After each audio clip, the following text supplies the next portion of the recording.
Okay, hello everybody.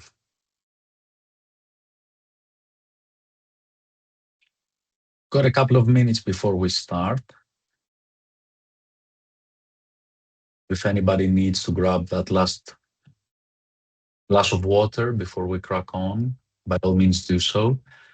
In the meantime, do say hello in the chat and where you're from. It's always nice to see where people are joining from.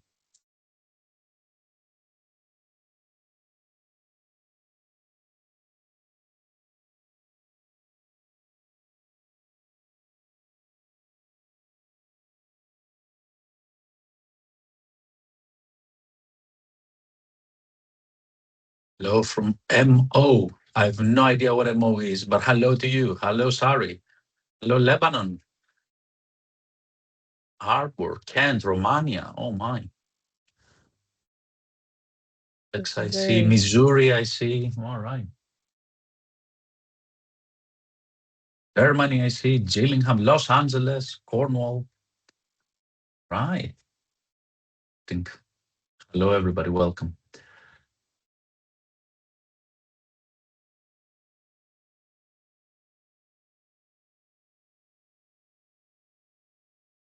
Norway, London, Brighton, West Sussex. Amazing. That's amazing. Guys, just so you know, hello, Michigan. I will add the CU form in the chat now. I will add it later as well. Do keep it in your browser, okay? I'm going to give you 3 keywords during the session that you will add to this form so you can claim your APDs and CUs. Okay. Let's get started. We are recording. We're good to go. So welcome, everybody. For those of you that do not know me, I'm Thanos Bostanis. I work at the Tizard Center at the University of Kent. For those of you that might be unfamiliar with Tizard, we specialize in intellectual and developmental disabilities. We do research, we do consultancy and training, and we offer postgraduate courses. One of them is our Master of Science in Applied Behavior Analysis and Positive Behavior Support, which is also both campus-based and it also has a distance learning option. It is accredited with the UK Society for Behavior Analysis, the International Behavior Analysis Organization. And we're now going through the process of getting it verified with the European Association for Behavior Analysis. So if you're interested in studying with us, by all means, do check out our website, which I will add to the chat now. Now, as part of our work, we do a lot of work disseminating good practice in behavior analysis, and that's why we invite our esteemed colleagues to present the research to us. Today we have Dr. Anna Linnehan, who is extremely knowledgeable about constructional nonlinear approaches. I told Anna the other day when we were doing a quick IT check that I consider myself her student. Whenever I get a chance to hear her talk, I sit down and I listen and I make notes and I always benefit. So just so you guys know, as I said, I will deliver 3 keywords during the session. Other than that, we will leave 5 minutes towards the end for Q&A. And I will take it away. She will deliver her presentation. And this is being recorded. So if you guys need to check it out later on, we will add it to our YouTube channel. If you just search Tizard Center on YouTube, it should come up. Okay. Thank you very much. Anna, take it away. Thank you for joining us. Thank you, Thanos. I also consider myself a student of yours when it comes to teaching and a range of things. So I guess we are students together. Okay, great. Hopefully you're seeing this okay. So I'm coming to you from Endicott College in Beverly, Massachusetts, USA, where I'm really excited to be part of a lab group as hopefully in a gold diamond lineage through Gold Diamond TV Joe Lang, Paul Andronis, and others who are all interested in constructional approach. If you're not familiar with the constructional approach, I'm not going to go into it too much today.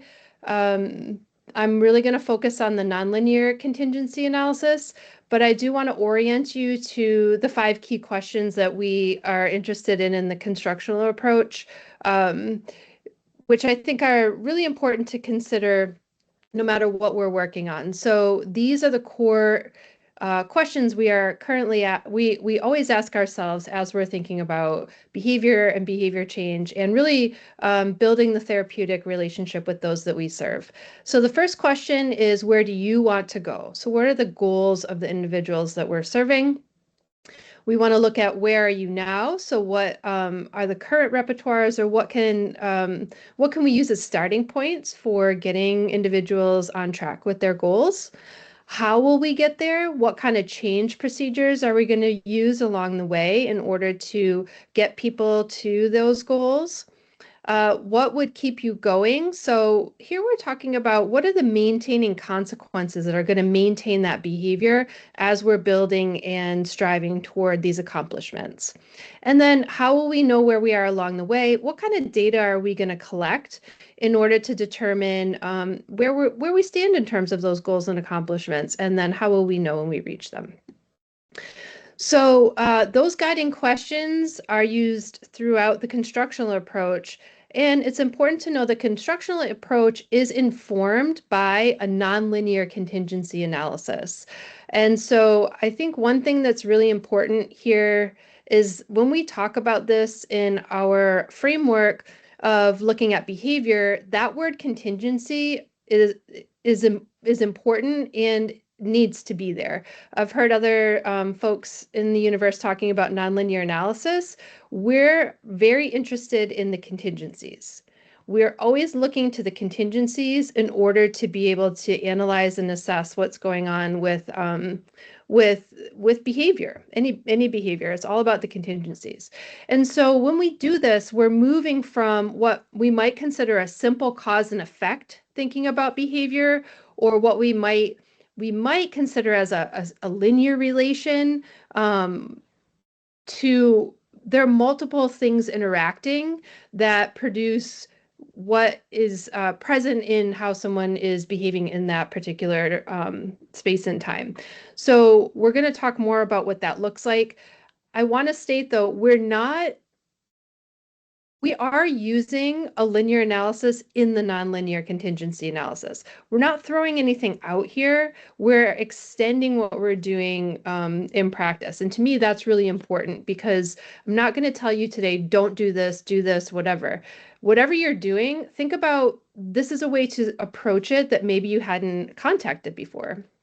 So one of the things just to keep on our radar is, when we're talking about things like disturbing patterns of behavior, challenging behavior, problem behavior, however it might be considered in your sphere, we want to remember that behavior was shaped and maintained through someone's history.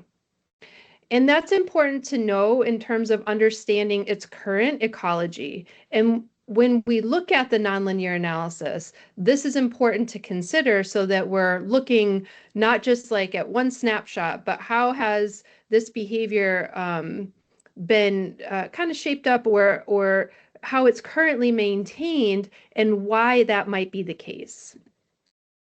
So like I said, a nonlinear approach or nonlinear contingency analysis is going to include the direct or linear relations.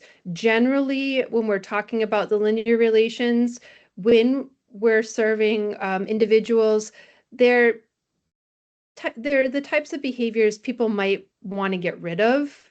However, in a constructional approach, we don't focus on elimination. We focus on, well, why is that current pattern working for that person? And so that linear relation is part of what we're looking at here.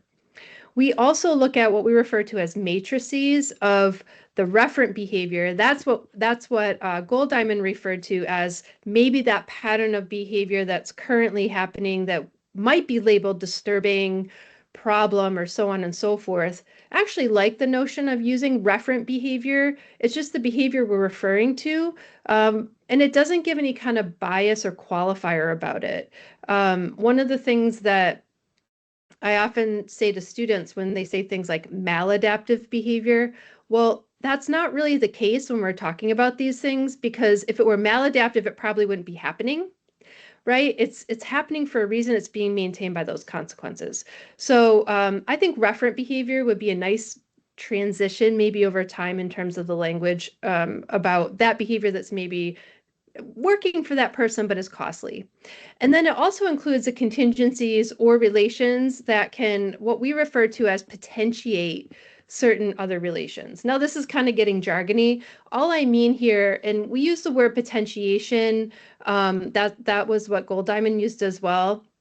Instead of, in this example, motivating operations, because we can talk about any part of a contingency becoming behavior altering or value altering in terms of what we might think about as MOs, but a whole contingency can also be potentiated.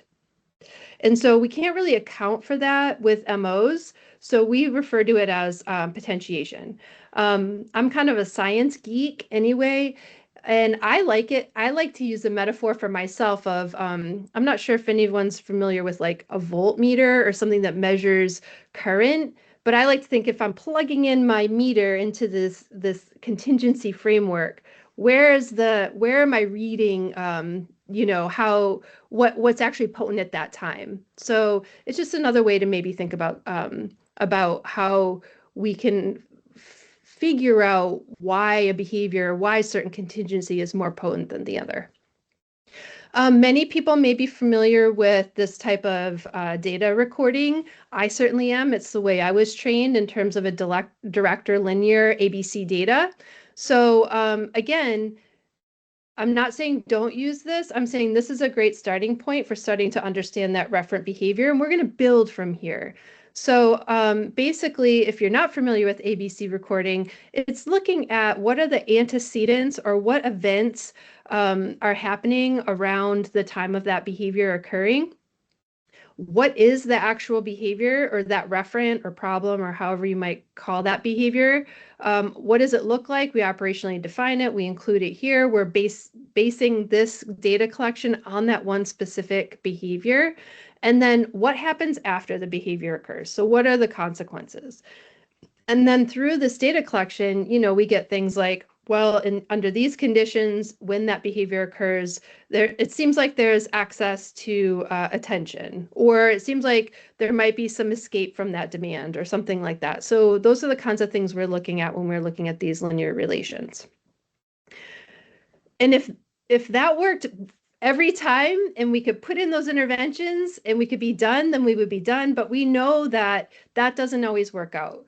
Sometimes our interventions can help really move a person in a new trajectory, but a lot of times the problems still persist, right? Even if we've identified that function, we still may not really understand, okay, well, it looks like this might be functionally relevant, but these behaviors are still happening and other behaviors are now happening too. So how can we start to figure this out a little bit in a little bit deeper dive?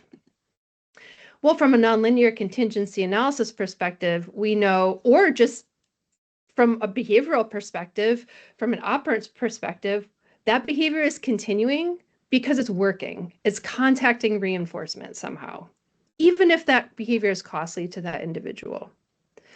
So we want to ask a different question. And so I just want to have a little caveat here too. So I don't want to fall into a trap here of, well, maybe it's automatically maintained.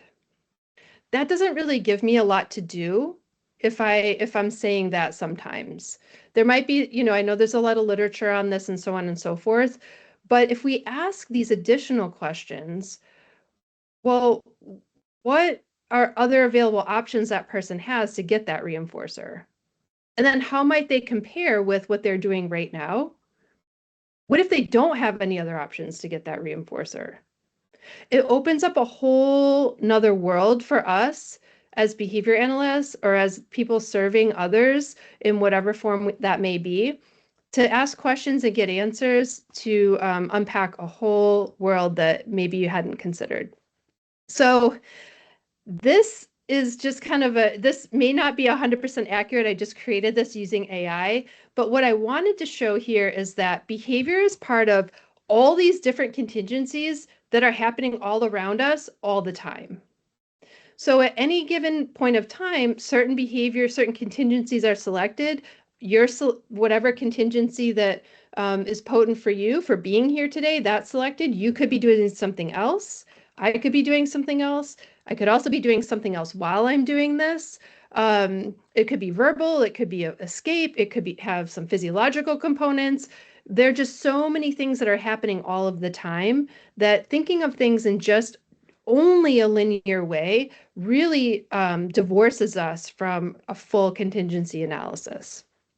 So when we're talking about unpacking this, the first thing I want to point out is that when we're looking at our ABCs or our behavioral functions, we can consider the consequence of whatever is happening to have both a cost and a benefit. Okay, so you're going to see here the word occasion used instead of antecedent. Please know that's just, you can kind of think of that in the same framework.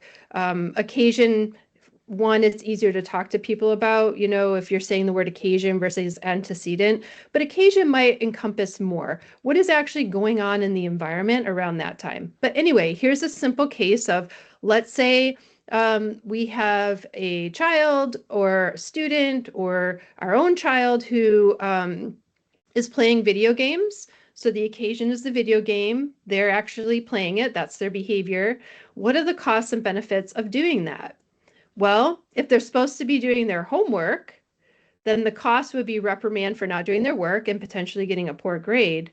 But the benefit is getting to play the game and have fun, those kinds of things, right? So you can think of how this might look at different motivation based on breaking this down into cost and benefit. But here we're still kind of in that linear relation. What if we add in an alternative? What if the occasion could be video game or homework problems? If we're talking about playing video games or doing homework. Well, if I do the problems, if I'm that student or that child, I have homework problems, I do the problems. What if I don't really know how to do it? What if I don't understand what I'm supposed to be doing? I could get a lot of them wrong. Maybe it's embarrassing and so on and so forth. That would be a cost for actually trying to do the homework. The benefit here could be a chance for improvement and possibly getting support. But when you look at the costs and benefits for doing these two different things, you can see why the motivation to play video games would be higher. And so when we start to think about putting behavior into a nonlinear framework, we want to think about these questions. What would happen to someone if they did engage in whatever behavior? But what would happen to them if they didn't? And what would that look like? So when we're talking about matrices, we're talking about breaking behavior down into these components and looking at the costs and benefits for doing different things. So my graphic a few minutes ago, that AI, people don't respond to one single contingency. Right now, I'm sitting here, I could be turning off my lights, drinking my coffee. Like there are contingencies happening all around me in my environment. But this one is what we would say potentiated for me right now. And then we want to look at the costs and benefits of those different alternatives.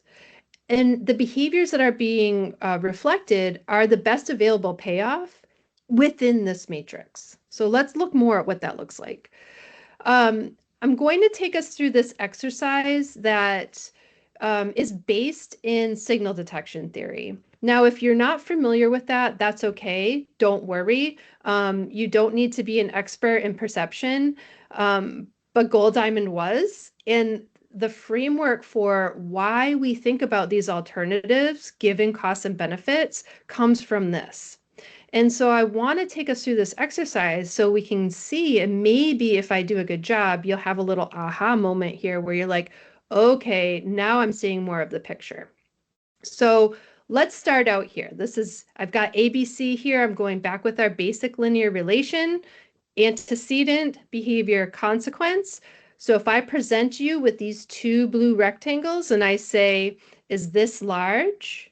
And I point to the one on the right, and you say yes, that is the large one, I'll give you a point or a token or whatever. Assume that's a reinforcer for you that we've identified. Pretty straightforward, right? Simple discrimination here. SD, S delta. You can think about it that way too. Now, I'm going to go through all of this. Don't get lost in all of this right here. But actually, there are 4 different possible states of the environment for that one question. If we've got the SD here, so is it the large triangle? I say yes, so my SD is up here in this quadrant. It's the large. I say yes. That's my response. We call that a hit. That's where you get your 1 point. That's what we just did a moment ago, that in that basic linear relation. Okay. Now, what if I say, is this large? SD, large. And you say, no, you missed it. Right? You said that it wasn't large, even though it was, but no biggie, 0 points. You don't get the point, but you don't lose any. It's cool. That's another possible state of the environment. Now what if I say, is this large? But I'm pointing to the small triangle, and you say yes. Oops, no, it wasn't. That's a false alarm. But no problem, no points. You don't lose anything, but you don't get anything either. And then finally, I have the pointing to the small triangle. Is this large? You say no, that's a correct rejection, but it's also 0 points. So these are just different states of the environment based on that one response. So here, when we're looking at this discrimination, if we put it under 2 curves and they're completely separate from one another, we can say this is small, this is large, perfect discrimination, no problem whatsoever. However, life is rarely, if ever, that clear, right? It's more like this. There's some overlap or ambiguity. So when we're trying to discriminate here, it's just simple rectangles, right? We're not getting too into the weeds about emotions or other like different types of bizarre behavior, if you will. But there is ambiguity if we start to overlap these rectangles. So now we have a decision problem. We have to make a decision. When we're unsure, what determines whether we say yes or no? And what happens when we add consequences? Okay, so let's go back through our rectangle exercise. Yeah. Can I briefly interrupt you for the first keyword? Thank you. Folks, for your CU or APD, the first keyword is triangle. The first keyword, I repeat, is triangle. Please make a note of it. Thank you. Great. That's kind of funny. We're on to shapes today. So anyway, now we've got a situation where if the large triangle is present and I ask you if it's large and you say yes, you still get that 1 point here. Same as before. But if you say yes when the small triangle is present, you're going to lose 1/4 of a point. There's a different consequence now tied to that false alarm. But it's not that big a deal still, so when you're unsure, you're more likely to say yes because it's a small penalty. Okay? Now, we would say you're biased toward yes, and you might feel enthusiastic because you're probably going to get it right. Well, what if we change it? So if you say that the small triangle is present when it was the large, now you lose 5 points or 5. You could still get 1 if you get it correct, but if you say that it's there when it's the small one, even if it's ambiguous, you're going to be biased more towards saying no because of that penalty. Here we might say maybe you're feeling a little anxious if we're using emotion words to track what we're doing here. Now we're going to add a penalty for saying the large triangle is present when it isn't, and for saying it isn't there when it is. We would say you have a yes-no split. Well, now you might be conflicted. Well, I think it's there, but I really don't want to lose all my points, and I'm not really sure the overall penalty is so high. But here's the trick. That basic linear relation that we started out with is not changed throughout all of these exercises. So if we were only looking at that initial ABC relation, we would miss all the emotions and all of the bias towards saying present versus not present in that discrimination. And that's what the nonlinear contingency analysis does for us. So now, what do we do? If I ask you, what is this? What are you going to say? Well, where are you in terms of the consequences here? If I say, oh, you said rabbit, great, you got it. But if you said duck, you were wrong. And then I put these different consequences in place, that might shift your responding. And we do see that. That's been demonstrated in the literature. Right? But life is, again, a bit more messy than ducks, rabbits, and rectangles. So all of this chaos is going on. All these contingencies are going on all around us, right? This overlap, this ambiguity. Guess what? It can happen in phobia cases. This isn't relegated to rectangles. What happens to you if you're phobic? What happens to you if you're not? That doesn't mean the phobia isn't real, but there are different consequences tied to these things. What about conflict? What do I get out of conflict with others? What happens if I'm not in conflict? Here's another example for all my PBS friends out there that is related to another potentially simple discrimination task. Teaching colors. SD here, touch red. We touch red, great. The consequence, if it's correct, we could provide reinforcement. If it's incorrect, there might be a correction. Or for us instructional designers out there, we might change our teaching procedures. But pretty common teaching procedure here in ABA. Our assumption is the learner's responding to the SD, touch red, and learning the correct discrimination. So where's the ambiguity? Well, from the learner's perspective, what exactly is the task? Are we asking ourselves these questions? Are they picking the card I think they want? So am I doing what I think the teacher wants instead of what I think? Am I trying to avoid being wrong? Is there a penalty again in thinking about our signal detection matrix for being wrong? Am I waiting for that prompt? Am I going to pick the one I picked last time because that worked out? Am I going to watch for other stimulus cues in the environment, maybe from body language from the teacher? Do I respond quickly versus carefully? Do I respond to particular tone instead of the word, other stimulus cues? Am I responding to shape and not color? So is this actually a simple task?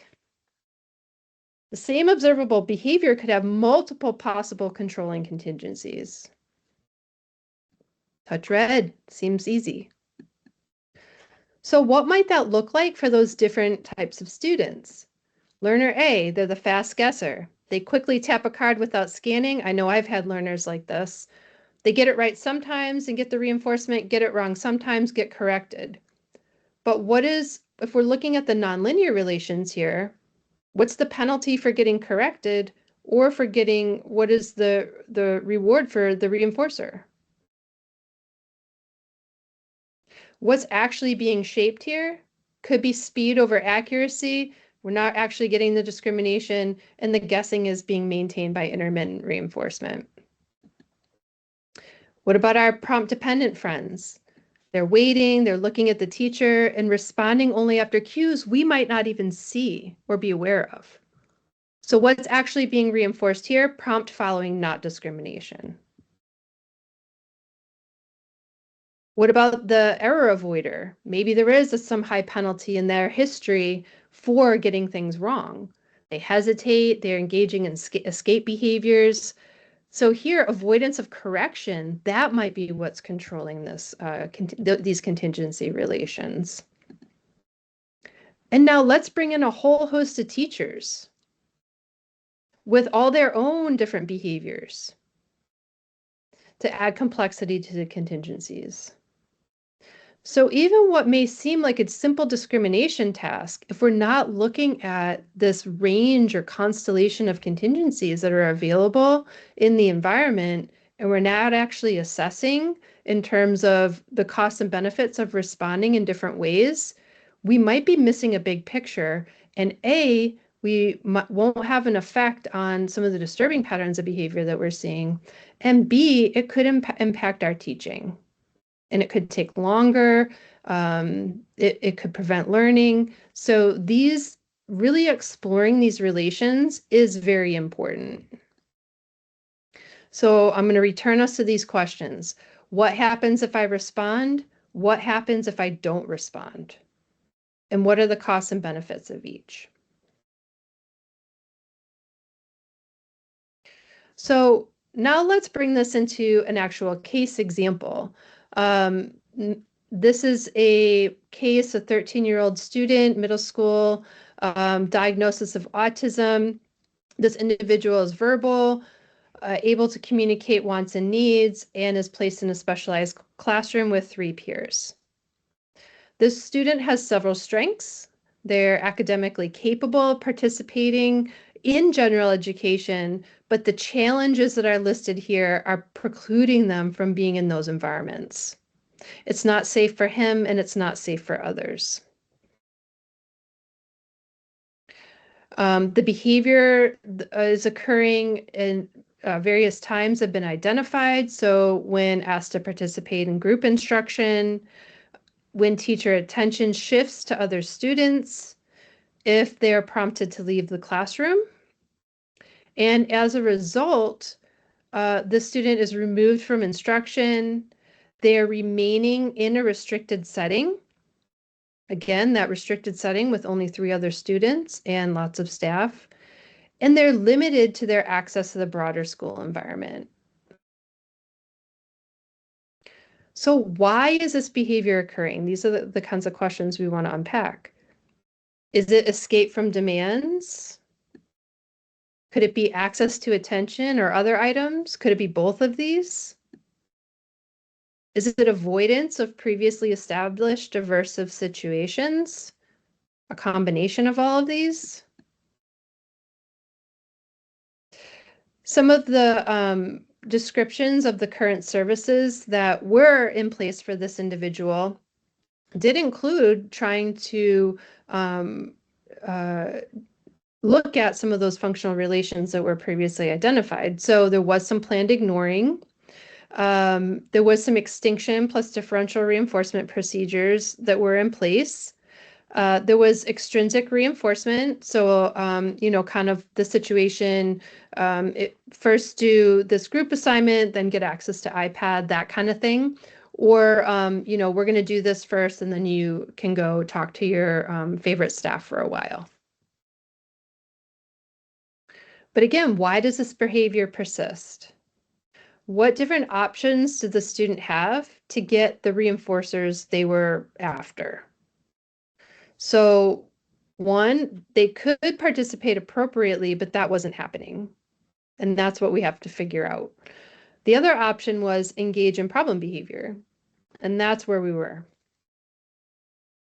So if we look at our antecedent behavior consequences, for this one particular case of this antecedent of leaving the classroom and going to the lunchroom, if prompted to leave classroom and go to the lunchroom, these different behaviors would occur: disrobing, aggression, self-injury, and so on and so forth.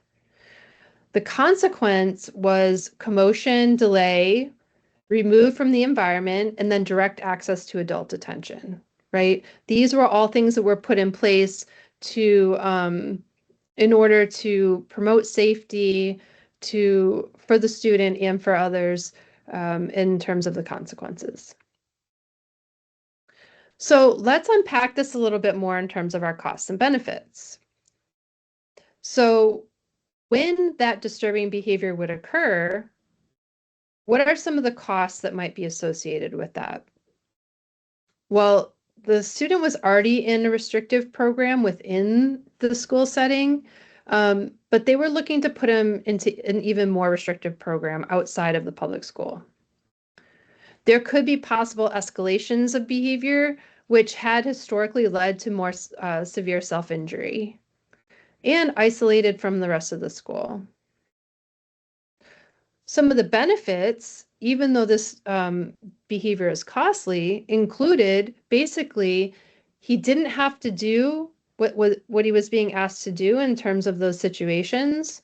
And then he would also get direct access to adult attention. However, when you look at the temporal relations here, the costs are delayed and the benefits were immediate. And that's important to consider when we're looking at why is this disturbing pattern of behavior what we would say potentiated, or why is this the behavior that's being maintained and continuing to occur? But again, we want to look at the alternatives. So he could either engage in the disturbing patterns of behavior, or he could stay in the lunchroom. And what are the costs and benefits of that if we're talking about going to lunch? Well, uncertainty of how to meet social requirements. Didn't have a lot of friends. He had 0 friends, actually, other than adults. Potential aversive consequences from peers and others. Because he did have a history of, when being in these environments, the disturbing patterns of behavior occurring. And so that did have, it did have a social history for him. But the benefits could be, well, maybe he could establish some of those peer friendships, expand social reinforcers, have less reliance on adults. But again, if we look at the immediacy of these, the costs here are immediate where the benefits are delayed. So it's kind of flipped from the disturbing pattern. So really, if we're looking at how this matrix might resolve itself, it makes sense that the disturbing behavior would be the one that we would be seeing weighed against the alternative. I included here some other matrices that take into account some of the other types of interventions that were used to try to reduce that disturbing pattern of behavior. So here you can see at the top, attention and tangible as identified functions. So one of the interventions put in place was contingent reinforcement in terms of access to iPad and staff for eating lunch in the cafeteria. So here again, we have the disturbing pattern of behavior, that first linear relation, and the alternative. So the costs and benefits are still the same for the disturbing pattern, but this time there's a benefit of access to iPad and adult attention if he stays in the lunchroom with the peer. Okay, so you can see how that extrinsic reinforcer was put in place. What if we also add escape? Now we could do attention and intangible, and we can also offer escape. So we can offer different ways to get at both positive and negative reinforcers here. So here, again, we've got the access to the iPad for staying in the area with peers, say the lunch area, and adult attention. Now, there is possible formation of peer relationships because at least he's with peers, but we weren't really seeing that happening. Now, he also has a functional communication response taught that's part of his repertoire, where here, if he wanted to escape from the lunchroom, he could without engaging in the disturbing patterns. So we can look at now, costs and benefits of doing different things. However, we're not actually getting at what is the actual construction of the repertoire that needs to be established so that disturbing pattern doesn't happen. We're just kind of layering on other things. What does he actually need to be successful? And by doing it this way, it identifies that for us. And I'm going to get to that in a second. Each matrix here then again represents a set of contingencies tied to a particular outcome. They don't operate independently. These things are all interacting. They can modify each other's effects, which is why if we establish something as an alternative, it can modify the effects of the disturbing pattern. And this is what we mean by nonlinear.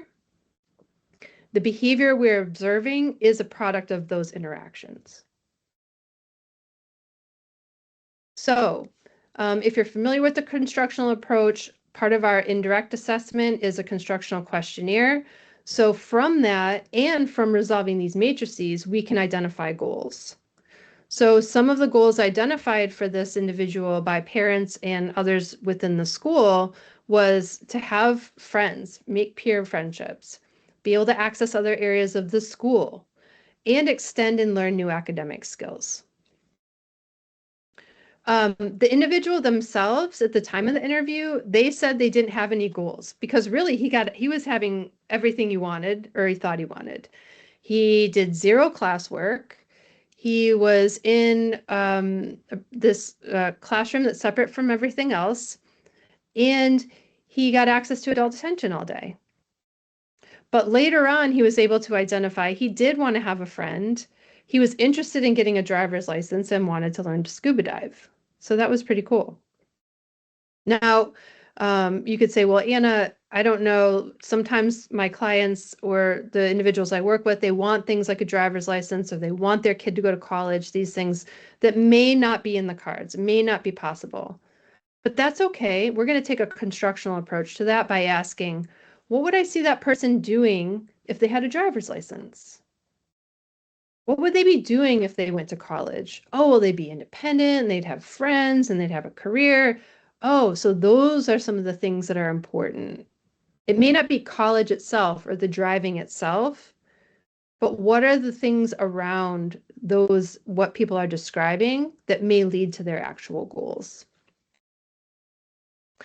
Some of the current repertoires for this individual, again, he could already talk to adults. We asked the question, when is the problem not a problem or less of a problem? This is a great starting point for us.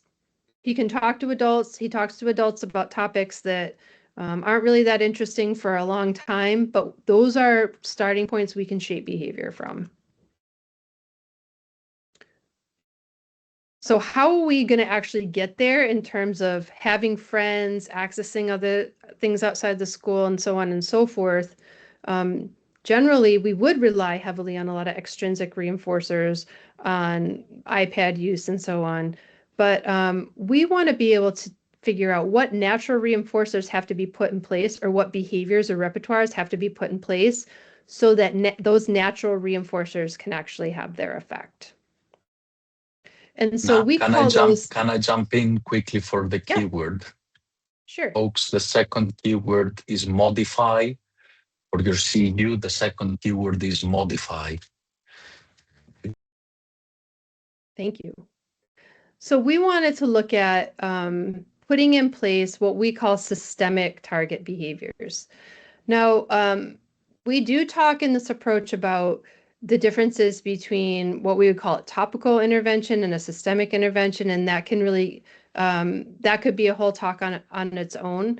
But basically what we want to think about is some of the things that we've taught or that could be taught to this individual that are really important, like the functional communication response for escape. We will call that a topical functional. It's going to address that target disturbing or referent behavior, but it's not going to build the skills that we want to see for this individual so that disturbing behavior actually becomes, that contingency becomes less potent. What we need to do is put in place different types of skills so that as this individual navigates these different environments, that disturbing pattern is less valuable. So we need to teach some social skills. We need to teach problem-solving skills on how and when to exit an aversive situation beyond the FCR. Like, can we teach actual problem-solving repertoires for that, so that, that person then maybe can be more successful in more environments? And then, of course, academic skills. This is an individual that's highly capable. They just weren't able to access the teaching that they could have, because these disturbing behaviors were really taking over all these environments. So again, we're going to look at costs and benefits of these things. So what are the costs of all of this? Time to learn and practice, time to learn and practice, time to learn and practice. It's hard. It's hard to learn new skills. And so we do see that as a cost. But the benefits here: building social relationships, handling more difficult situations or being able to pivot, less reliance on adults, expanding repertoires to allow new access to a range of learning, even generative repertoires. Those are what we want to see for this individual. Those are the behaviors, the absence of which are the problem. So when we start looking at building skills like these, we want the social consequences to take over as the natural consequences. Now, sometimes you have to use those extrinsic reinforcers to get someone to enter some of these environments, or to, kind of springboard your interventions. But if you're creative, sometimes you don't need those. So for this individual, if we're looking at being constructional and those questions from the beginning, what could this individual currently do? Well, he could currently eat lunch in the classroom, and he did eat lunch with those peers. But those peers weren't the target types of peers that were going to be, possibly presenting more social ambiguity. So the team got really creative about doing what they referred to as reverse inclusion, where they were able to find some peers in different classes, recruit them, and give them, like a mild amount of training, just support, so that those peers could come into the classroom one at a time, just one-on-one, and actually engage with this individual. And what was really cool about that, and one of the things I learned a lot about in this process, is how much and how important it is to have a peer shape the social behaviors, not an adult. Because if this individual wanted to talk about train schedules for 45 minutes, guess what? That peer was out of there. They might be able to entertain that for a little bit, but then this young man could start to identify, well, that person's leaving. I don't want them to leave. And then they could work on, with the support of the staff, shaping and maintaining these types of relationships, which was pretty cool. Then you could introduce more peers or different peers. And then you systematically are able to build up to, maybe we're moving, maybe we can't be out of the classroom fully into the lunchroom, but what is the next step along the way? And throughout that entire process, we're not working on, we're not focusing our efforts on reducing behavior. We're focusing our efforts on establishing or constructing the skills that we're missing, or transferring skills that he already had to different situations. Or we might even possibly reinstate skills that he had that were not currently present. So this is a more, that's what we mean by a constructional approach. But we need to learn about what's going on and why those disturbing patterns of behavior are more prevalent, how they're being maintained, by looking at if there are true alternatives. And in this case, he didn't have true alternatives. He didn't have the skills that were ready on hand for him to be able to be successful in these environments. He mostly had a history of aversive situations. And also a history of this is how I gain access to reinforcers such as escape or adult attention.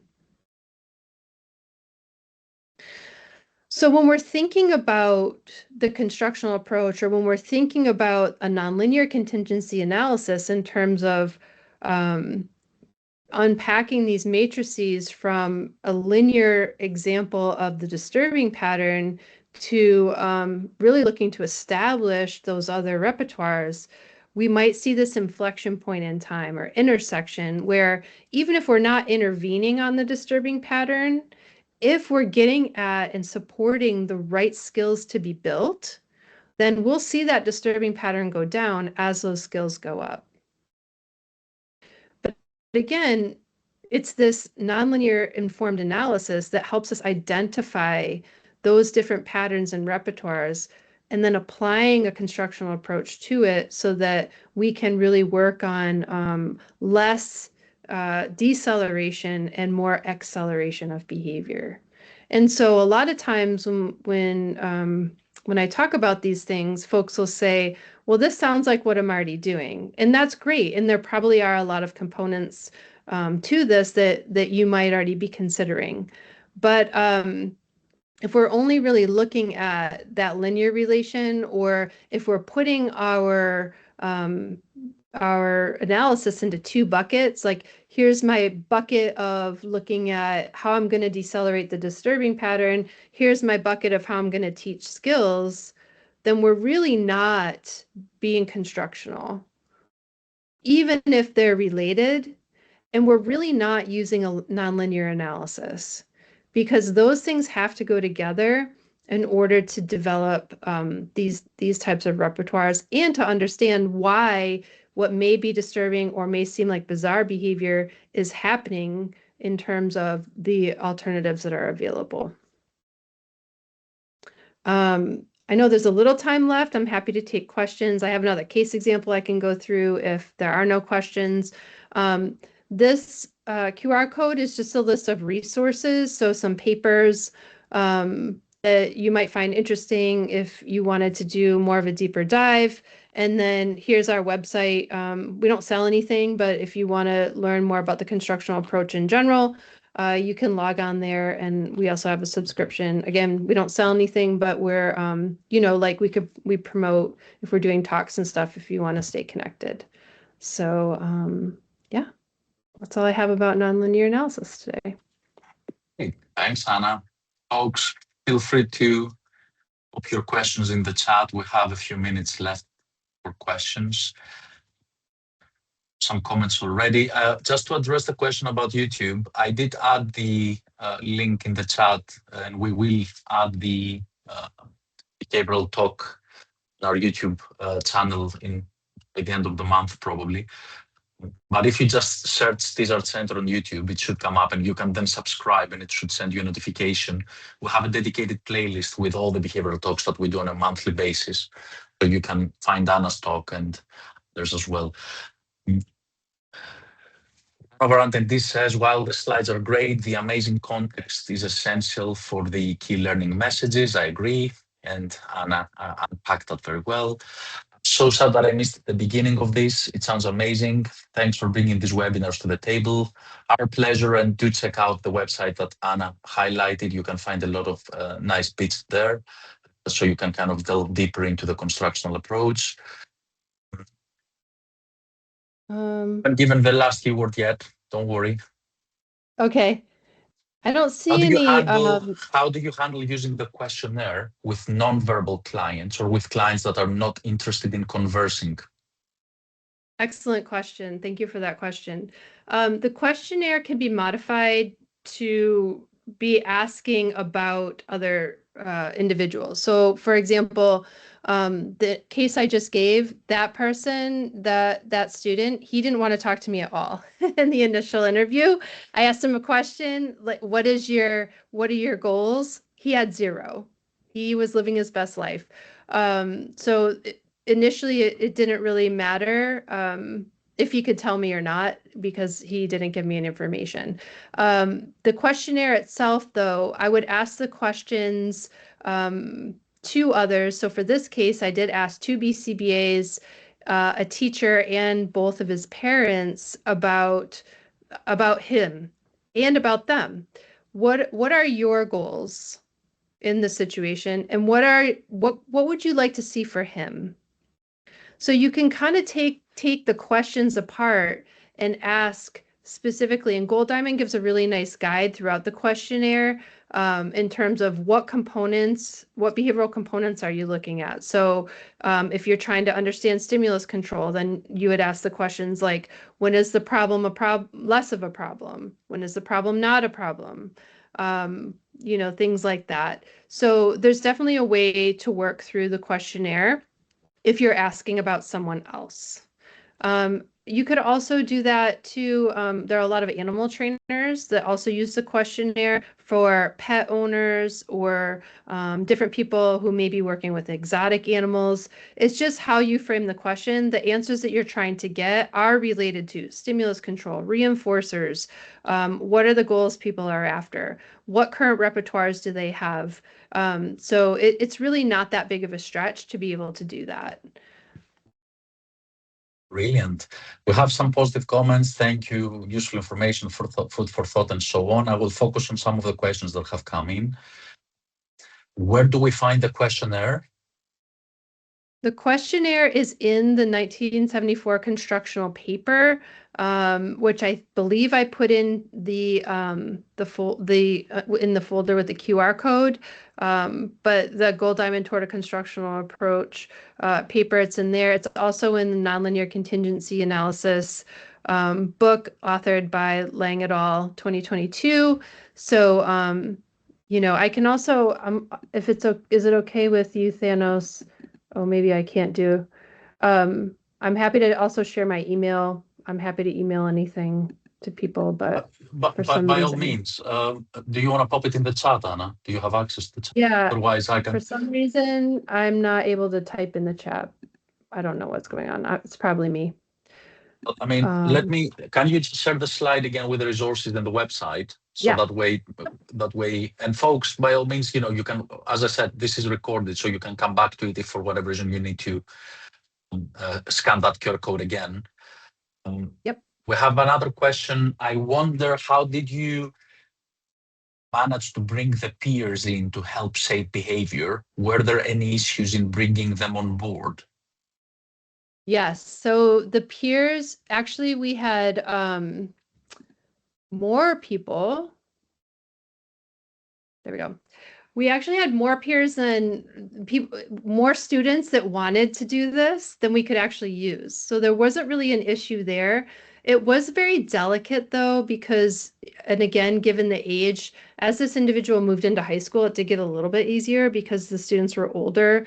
But because of the, some of the profanity or sexualized comments, we wanted to protect the peers from that. So we had a little bit of training with them and the parents, and then had staff there to support right away. But honestly, it wasn't hard at all to get that kind of recruitment. People were very willing and very supportive. Another question says, can you speak more or provide a resource where we can learn more on potentiating variables compared to motivating operations, specifically taking into account the whole contingency, not just the consequence?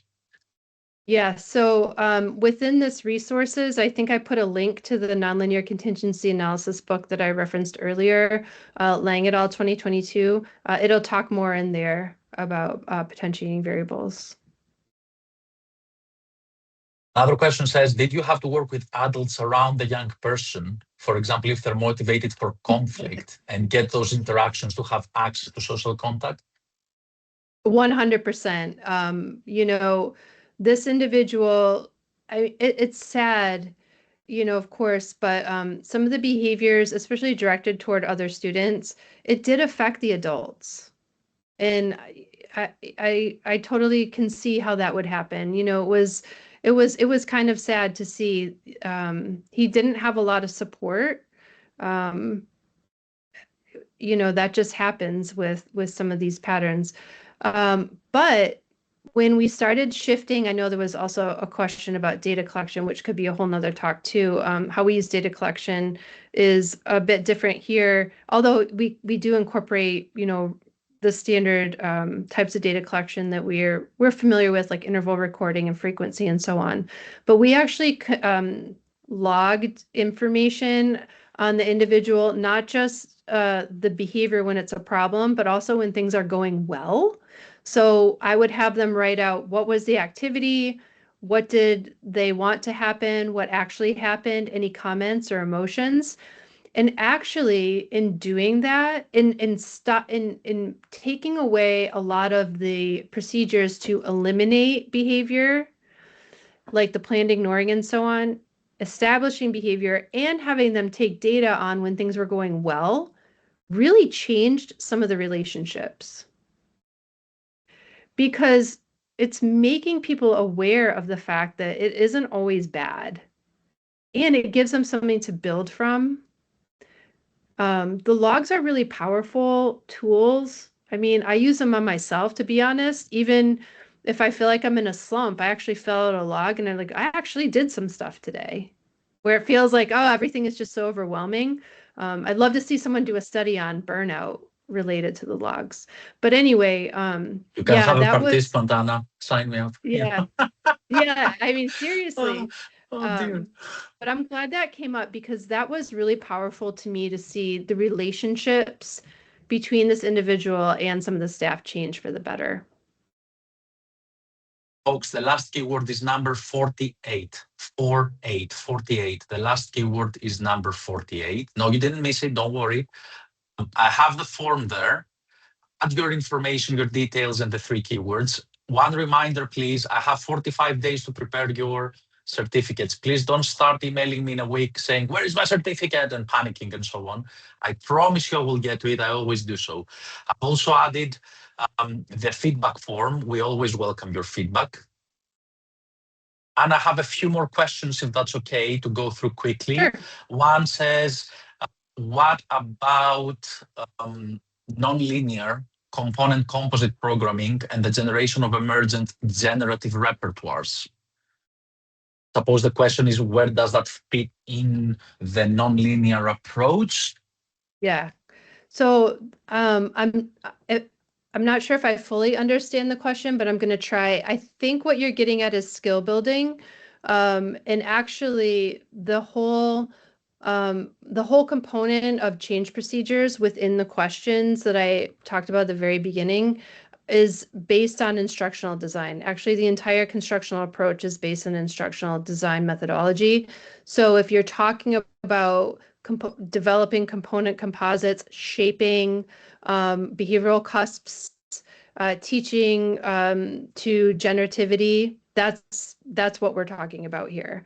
We're not talking about strictly discrete trial or task analyses kind of in isolation, which I think happens in a lot of if we want to call academic or teaching ABA type programming. We're talking about those, more instructionally designed procedures and shaping. So I think if that's what you mean, but yeah, that's all a core part of what we're talking about here. How do you support staff to shift their lens from a linear to a non-linear approach to support skills acceleration? Do you have any training tips or recommendations? I guess the question is, in a way, how do you preach about it, right? Like, how do you convince people? Yes. It's very challenging at first when someone is very bought into frequency data collection, decelerating behavior, and then some of the more traditional, what I consider more traditional ABA discrete trial and learning and some of those things. I take a constructional approach to it, which is going to sound silly or, flip, but I don't mean it that way. I think about what is that person's current repertoire. For example, if I go into a classroom or I'm working with someone who's, working on functional communication and taking frequency data of aggression or something like that, that's their current repertoire. Where am I going to build from that? And so it can be starting out with questions like, When is the problem not a problem? What would they be doing if they weren't aggressive? Do they have alternate, and then build up from there. So the same kind of relates to the question before. The same kind of shaping or building to cusps or generativity or however you want to think about what you might do with your learner, you want to use here as well. And then you can kind of fade out some of the old procedures as you're fading in the new ones, particularly in terms of data collection. That's a pretty hard one. The other thing I've done is be very careful in thinking about what products do these folks need to have. So for example, if I'm in the school and they need to write progress reports, or if I'm working with someone who needs to write reports for funders, what information needs to go in there and how can I build what I'm trying to do with them into those types of things. So if I'm going to break my goals into sub-goals, how are those sub-goals tied to what those frameworks that already exist to make it more pragmatic? And give myself some time to build that up. Okay, one last question, because I'm acutely aware that we've gone over. Before I ask that last question, just to support what Anna says, found that when I've asked, since I've done some of the training that Anna has offered as part of the ABA workshops, some cases where I talked to parents and they wanted some advice. And I remember when I asked them, when is this not a problem? And you can see that they've never been asked this before. Everybody focuses on the referent behavior and what's the behavior of concern? So when you swap it around and say, when is this not a problem? Tell me when everything is going great. You can see that they're like, whoa. And it takes them a while to adjust that question because they're not used to answering that one. And it's very powerful, folks. And I can say the same for sometimes staff members or students of ours here at Tizard that we do some more hands-on stuff. And I tend to ask those questions. So the last question says, I've had trouble trying to figure out the costs and benefits. How do you work with a child who may not be able to determine this themselves? For example, someone with a high verbal ability, independence, and so on. Yeah, I mean, I think it's hard for our own selves to figure out our own costs and benefits, to analyze our own contingencies. I'm acutely aware of that and something I strive to do all the time. I think that when we're looking at costs and benefits, what happens to someone if they do it, what happens to them if they don't do it, is part of unpacking that.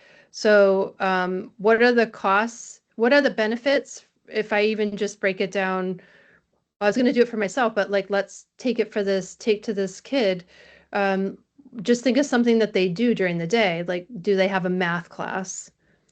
What is the cost of going to math class? What is the benefit? And I think sometimes we want to be a little too strict in our jargon or whatever. Just write it out. He would be happy if he wasn't in math class. Well, and then we can say, okay, well, what does that mean he'd be happy? And maybe we don't know. Then we could say, well, we could ask him, what would I see you doing if you were happy? I think it does take a little creativity to think about some of these things. And don't forget, we're deterministic. So there are costs and benefits to every single thing we do, no matter what we're doing. Even if we're doing the thing we want to be doing the most, we're not doing something else. So, it's hard to, I would say maybe just practice. And maybe there isn't 100% right or wrong in that moment, but if you continue to observe and be fluid with your analysis, they'll be revealed to you. Right, perfect. Thank you, Anna. Thank you, everybody. I will soon let you know what our next session will be. And as I said, you can find this recording on our YouTube channel in due time. And hopefully we will talk again next year more on the nonlinear approaches. Good. Right. Take care, everybody. Thank you very much. Thank you. Have a great day. Likewise.